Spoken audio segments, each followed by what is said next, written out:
నమస్కారం అండి. సో హైదరాబాద్‌లో ఒక దారుణ ఘటన జరిగింది. చనిపోయిన పేషెంట్‌కి ఏదైతే మన 'ఠాగూర్' సినిమాలాగా ట్రీట్‌మెంట్ చేశారన్నమాట.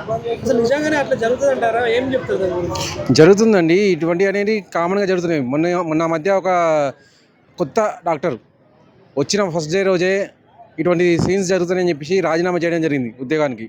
అది ఆల్రెడీ మనకు న్యూస్‌లో వచ్చింది క్లియర్‌గా. అదే కాకుండా నాకు ఒక ఇన్సిడెంట్ జరిగింది. మా అమ్మగారికి ఫిట్స్ అనేది వస్తే సన్‌రైజ్ అని చెప్పేసి హాస్పిటల్ ఉంది. దాంట్లో జాయిన్ చేయించాను. అంటే నేను ఆ స్పాట్‌లో లేను. నా తండ్రి గారు ఉండేవారు. ఆయనకు చెప్తే అంబులెన్స్ పిలిపించేసి ఆ హాస్పిటల్‌లో జాయిన్ చేయించారు. జస్ట్ ఫిట్స్ వచ్చినందుకు 3 రోజులకు అని చెప్పేసి ఇది జరిగి నాకు దాదాపుగా 15 ఏళ్ళు అవుతుందండి. 15 ఏళ్లలో చాలా తక్కువనే రేట్స్ అనేటివి. ఇప్పుడు రేట్స్‌కు అప్పటి రేట్స్ చాలా చాలా తేడా అన్నట్టు. 3 రోజులకు 65,000 బిల్ చేశారన్నట్టు. అప్పట్లో 65,000 అంటే ₹1,00,000 ఇల్లు వచ్చేది.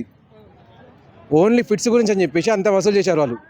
నాకు జరిగిన ఇన్సిడెంట్ ఐసీయూ ఏమో పైన ఉండేది. కింద మెడికల్ షాప్ ఉండేది. మెడికల్ షాప్ నుంచి తీసుకెళ్ళేసి మెడిసిన్ కిందనే ఇవ్వాలి. కింద ఇచ్చేస్తే వాళ్ళ పైన ట్రీట్మెంట్ ఏం చేసేవాళ్ళో నాకు అర్థమయ్యేది కాదు. అంటే ఇచ్చిన మెడిసిన్ వాళ్ళకి అక్కడ ఇచ్చేసి అక్కడి నుంచి మళ్ళీ మెడికల్ షాప్లో అమ్ముకొని ఆ రకంగా చేసినట్టు ట్రీట్మెంట్ అనేది 65,000 బిల్ అనేది దేనికి చేశారని చెప్పేసి చూపించలేదు. తర్వాత కూడా మేము బయటికి తీసుకురావడం వస్తే వాళ్ళు ఒక రకంగా బెదిరించినట్టుగా మాట్లాడారన్నట్టు. మీరు కనుక ఇప్పుడు మీ అమ్మగారిని బయటికి తీసుకెళ్తే ఎక్కడ చనిపోతుందో చెప్పలేము, ఏమైతే చెప్పలేము. లేదు సార్ మేము వేరే హాస్పిటల్ తీసుకెళ్ళాలంటే వేరే హాస్పిటల్కి తీసుకెళ్ళేలోగా చనిపోవచ్చు. ఈ రకం భయపెట్టేది ఇచ్చారంటారు. అంటే ఇటువంటి అనేది ఇంకా జరుగుతున్నాయి. నాది 15 ఏళ్ల కిందటే చరిత్ర ఇది. ఇప్పుడు కూడా జరుగుతున్నాయి ఇవన్నీ. హాస్పిటల్‌కి బయటకి పోవద్దు. అక్కడే ఎంతైనా అంతే బిల్ అనేది కట్టించుకోవాలన్నట్టు. అంటే వాళ్ళు లక్షలు లక్షలు వసూలు చేసుకుంటూ వాళ్ళ హాస్పిటల్ అభివృద్ధి చెందాలి, ట్రీట్మెంట్ మాత్రం శూన్యమన్నట్టు వాళ్ళు చేసేది.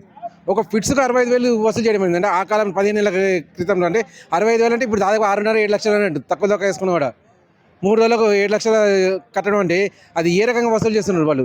ఇదంతా మొత్తం కార్పొరేట్ బిజినెస్ అనేది ఒక వ్యభిచార కూపం కంటే కూడా హీనంగా జరిగిందన్నట్టు ఇది. వాళ్ళు డాక్టర్లు అనే విషయాన్ని ఎప్పుడూ మర్చిపోయారు. ఎవరు వచ్చినా కూడా ఇది మెయిన్గా జరిగింది ఎక్కడంటే కరోనా టైం నుంచి. కరోనా టైం నుంచి ఇక మొత్తం విజృంభించారన్నట్టు వీళ్ళు. మేము డాక్టర్లం కాదు, మేము కేవలం రాక్షసం మాత్రమే, పీడించుకొని కాల్చుకొని రక్తాలను తాగే మనుషులం అన్నట్టుగా వాళ్ళు ప్రవర్తిస్తున్నారు. ఈ ఇన్సిడెంట్లో కూడా ఆల్రెడీ ఒక టీవీ ఛానల్ కూడా లైవ్లో చూపించింది ఇదంతా జరుగుతుంది, ఇది జరుగుతుంది అని చెప్పేసి. అంత జరిగినా కూడా లోపల కొమ్ముక్కైపోయేసి ఏదో సర్దుమణిగలా చేశారు. కానీ ఈ విషయాన్ని అనేది క్లియర్గా న్యాయం అనేది జరగలేదు. దీనికి అనేది న్యాయం జరగాలి. ఇటువంటి విషయాలకు న్యాయం జరిగితేనే రేపు పొద్దున్న డాక్టర్ల మీద ప్రజలకు అనేది ఒక నమ్మకం కలుగుతుంది. అంటే ఇప్పుడు మీరు అన్నట్టు ఏదో నిజంగానే డిసీజ్ ఉండే వాళ్ళు చేస్తే ఎంత డబ్బులైనా పెట్టొచ్చు. ఆల్రెడీ చనిపోయిన వ్యక్తికి వీళ్ళు ఇట్లా ట్రీట్మెంట్ చేస్తున్నామనే పేరుతో ఎందుకు ఇంత దౌర్జన్యం, ఇంత దారుణం ఎందుకు అంటారు అసలు? అదే చెప్తున్నానండి. డాక్టర్లు అంటే ఒకప్పుడు దేవుళ్ళు అని అనుకునేవాళ్ళు. ఆ విషయం ఇప్పుడు ప్రజలు మర్చిపోయారు ఎప్పుడో. ఈవెన్ డాక్టర్లే మర్చిపోయారు. వాళ్ళు తెలిసింది ఏంటంటే మేము డాక్టర్లు అంటే రాక్షసులు మాత్రమే, పీడించుకు తినేవాళ్ళు మాత్రమే, వాళ్ళే నమ్ముతున్నట్టు. మొన్న మధ్య ఒక డాక్టర్ వచ్చిన ఫస్ట్ డేని తను రిజైన్ చేసిందంటే ఎంత నీచంగా ఈ వ్యవస్థ తయారైందో ఆలోచించండి. ఇక్కడ వీళ్ళు ఏం చేస్తున్నారంటే ఏ రకంగా అయినా సరే, అది శవమైనా సరే ఏదైనా, ఈవెన్ ఆర్గాన్స్ అమ్ముకోవడానికి కూడా వీళ్ళు వెనకాడట్లేదు. ఆ రకంగా నడుస్తుంది దౌర్జన్యం అనేది. ఇటువంటిది పోవాలంటే ఖచ్చితంగా రాజ్యాంగంలో కానీ జీవో కానీ పాస్ చేయాలి. అది రాష్ట్ర ముఖ్యమంత్రి చేస్తారా లేక కేంద్ర ప్రధానమంత్రి చేస్తారా, ఎవరు చేస్తారని చెప్పి తెలియదు. కానీ వీటన్నిటిని ఒక లైన్లోకి తీసుకురావాలి. మొన్న ఒక రాష్ట్రంలో విన్నానండి, స్కూల్స్ అనేవి మొత్తం ఫ్రీ, ప్రైవేట్ కానీ గవర్నమెంట్ కానీ అని చెప్పి. ఆ రకంగా వైద్యం కూడా మొత్తం ఫ్రీ చేయనంత వరకు ఈ అరాచకాలని చెప్పి ఆగవు.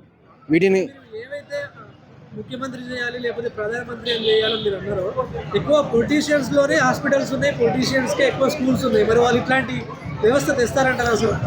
ఇదే కదండి మన దేశంలో జరుగుతున్న నీచ వ్యవస్థ. అంటే ఇప్పుడు ఒక గవర్నమెంట్ ఆఫీసర్ చేస్తున్నారంటే ఇంకో వ్యాపారం చేయడానికి వీల్లేదు, ఇంకో ఉద్యోగం చేయడానికి వీల్లేదు అని చెప్పేసి క్లియర్గా జీవోలు ఉన్నాయి మనకు. అటువంటిప్పుడు రాజకీయ నాయకుడు పనిచేస్తున్నప్పుడు ఇంకో వ్యాపారం చేయకూడదు అని చెప్పి వాళ్ళకు కూడా రూల్స్ ఉండాలి. అవి లేకపోవడం వల్ల వీళ్ళు పలు వ్యాపారాలని పెట్టుకొని ఆ వ్యాపారంలో వీళ్ళే దౌర్జన్యం చేస్తున్నారు. నన్ను అడిగేవాడు ఎవడున్నాడు అని చెప్పేసి వాళ్ళు దోచుకోవడం మొదలు పెడుతున్నారు. వాళ్ళని చూసేసి మిగిలిన వాళ్ళు కూడా ఆల్రెడీ తనే చేస్తున్నాడు, పొరపాటు మనకేమైనా తను అండగా నిలబడతాడు అనే భావనలో వీళ్ళు దౌర్జన్యం ఎగబడుతున్నారు. ఇటువంటివన్నీ తగ్గాలంటే సేమ్ ఆ గవర్నమెంట్ టీచర్స్కి ఏదైతే రూల్స్ ఉన్నాయో, గవర్నమెంట్ ఎంప్లాయీస్కి ఏవైతే రూల్స్ ఉన్నాయో అలాగే ఈ రాజకీయ నాయకులు కూడా రూల్స్ రావాలి. మొత్తం ప్రక్షాళన అనేది ఖచ్చితంగా జరగాలండి, క్లియర్గా. మొన్న ఆ మధ్య స్కూల్కి ఎలా రూల్స్ వచ్చినాయో రాష్ట్రం మొత్తం ఫ్రీ స్కూల్స్ అని చెప్పి పెట్టారో అలానే దేశం మొత్తం ఫ్రీ ట్రీట్మెంట్, అది ప్రైవేట్ కానివ్వండి గవర్నమెంట్ కానివ్వండి, ఎవరైనా కానీ ఫ్రీ ట్రీట్మెంట్ ఇవ్వాల్సిందే అని చెప్పి ఒక రూల్ తీసుకొస్తే కానీ ఇటువంటి నీచులు వాళ్ళంతా వాళ్ళు తప్పుకోవడం లేకపోతే లేదు, ఇక మనం చేసేది ఏం లేదు, ఖచ్చితంగా సేవ చేయాల్సిందే. ఇప్పటివరకు మనం చేసిన పాపాలను కనీసం కడుక్కోవడానికి ఇది అవకాశం వచ్చిందని చెప్పి మారడం జరుగుతుంది. అప్పటివరకు ఇటువంటి మారవు.